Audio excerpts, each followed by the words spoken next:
Hey everyone! In this video, I'm going to show you how to use the Oracle dashboard. Let's get into it. First, log in and view the main home page. Open your web browser. Type in your account details on the welcome screen and look at the main open area. Take a moment to look at the center of the screen where your active tasks and quick buttons are displayed. The home page gives you a bird's eye view of your whole account. You have to start here so you can see if there are any important alerts or messages waiting for your attention. Without this step, you wouldn't be able to reach the deeper menus where your digital machines are kept. Next, open the main navigation menu.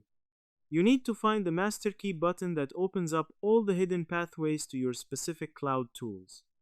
Move your mouse to the top left corner of the screen and click on the big button with three straight lines. Watch for the large list to slide open on the left side of your screen showing different section names. This sliding menu is the map for your entire account.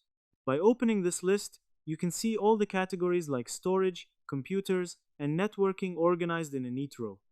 It ensures you can jump to any room in the system without having to click back and forth randomly.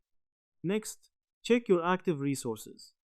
Now you want to look at the specific area that shows the digital tools you are already using and running. Scroll down your main screen or use the side menu to find the section called Recent Resources or Instances. Click on the name of any item in the list to see if it has a green running light next to it. It lets you monitor your active work.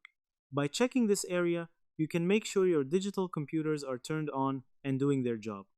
It is the key step to getting the right output so you can see exactly what you are paying for at any moment. And that's it. I hope this helped you out, and I see you in the next one.